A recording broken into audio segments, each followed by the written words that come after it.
Hi, I'm Yesim Nicholson, and this is another episode of Your Big Career Move.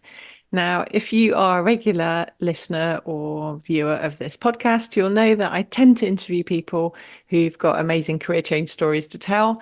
And this year, I'm going to mix it up a little bit. I'll still be doing the interviews with people, but I just thought I'll do some solo episodes here and there as well to talk about topics that come up again and again in my career coaching. And the topic I want to talk about today is career breaks. If you've ever been on a career break or you're on one right now, you might know that a career break can be really exciting, it can be invigorating, and it can be really fun. But it can also be the complete opposite. It can be anxiety inducing, it can be scary, it can be isolating. People can end up feeling quite lonely in it. And the only real difference between it being a really positive experience and a less positive experience is that you know what you want to do after your career break ends and you know how you're going to get there. You know how you're going to achieve it. I think if you're on a career break and you're not entirely sure what your future holds in terms of your career, then that can be really quite a scary place to be. I think if you do know, then you can really embrace the break and you can have lots of fun and do exciting things and just enjoy enjoy not working for a little while. So if you are currently on a career break and you're not fortunate enough to know exactly what you're going to be doing when the break ends, and you're not entirely sure what your future is going to look like in terms of your career at this point, then I would say just use this time to rediscover who you are. What makes you tick? What makes you feel excited? What are the things that come naturally to you that other people find really difficult? What feels like play to you and hard work to somebody else? And I know that sometimes I speak to people and they go, I really just have no idea anymore because I've been in the same career for the last 20 years, 15 years, 10 years even. And that's all I know. And I've just gone down this path blindly. And I really just don't know who I am anymore. I don't know what gives me joy anymore.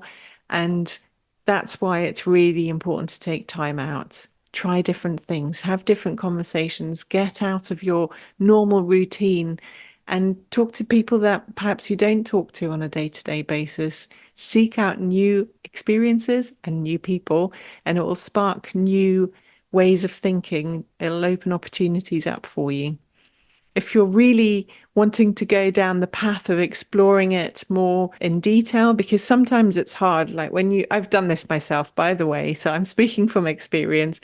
Sometimes when you are on this journey by yourself, even if your loved ones are fully supportive of what you're doing on your career break, then you can start to feel a little bit lonely in the journey and you end up asking yourself the same questions and going around in circles and feel like you're not actually making any progress and you're not really getting anywhere.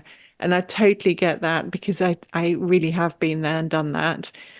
And so that's why I've created a program called Pause to Purpose. And it really is for people who are on a career break that was perhaps not a voluntary break from work. Perhaps they were dismissed from their work or they had to take long-term leave because of sickness. So whatever the situation is that has caused you to take a career break, if you're not entirely sure where you're going to go from now and you're feeling a little bit lonely in it and you'd like some support, then I've created this program. It's a group program for just a handful of people. We meet weekly for 90 minutes. And I'll be asking all the right questions for you to start thinking slightly differently and for you to start gaining new perspective and be inspired.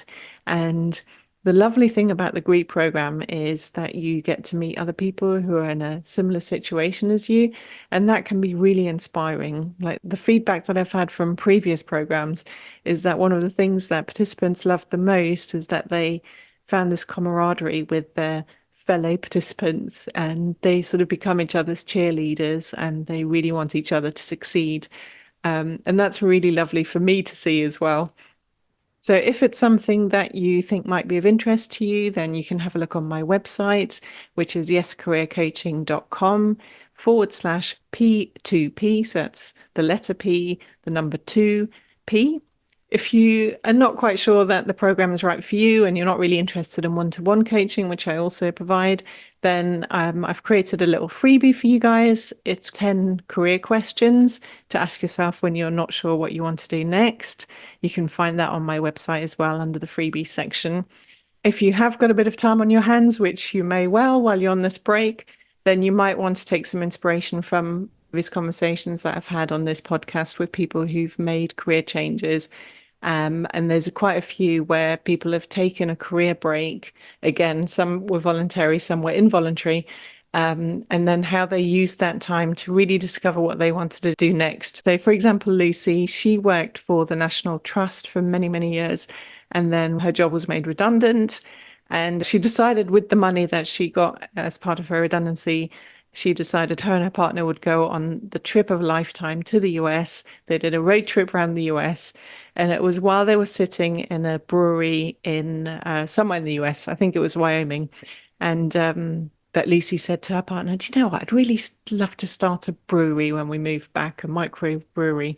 And that's exactly what she did. And now, I don't know how many years later it is now, but a few years later, she has this amazing microbrewery in the Cotswolds, which is doing ridiculously well. Check it out. It's called Corinium Ales. If you like your ales, then I highly recommend it.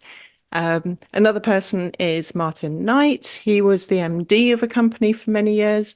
And then when he left, he wasn't really sure what he wanted to do. And one of his hobbies before he left his job was beekeeping. And so that was something that he spent more and more time on when he left his job. And it was while he was beekeeping one day that he sort of had this epiphany and thought, well, why can't I turn this into a full-time business? Which is exactly what he did. You can check out his work at Knight's Beekeeping. You can find both of those stories if you look through the history on this podcast. You'll find those interviews, both wonderful people, wonderful stories. And then the third thing you might like to do is you might like to buy a copy of my book, which if you're watching this, you'll see is over my shoulder. My book's called Ready to Quit Your Job. There's a massive question mark on the front cover, which is very deliberate because it's a question rather than a demand. I obviously explore the question of whether you are ready to quit your job, but I also go into a lot of detail about what you can do to start exploring what might be next for you. So finding ways to rediscover who you are, what makes you tick, what excites you. And so I would recommend you check that out. So that's available on Amazon worldwide. Hopefully that's given you a little bit of food for thought.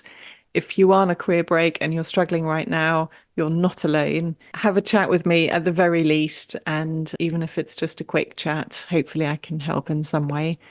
Take care.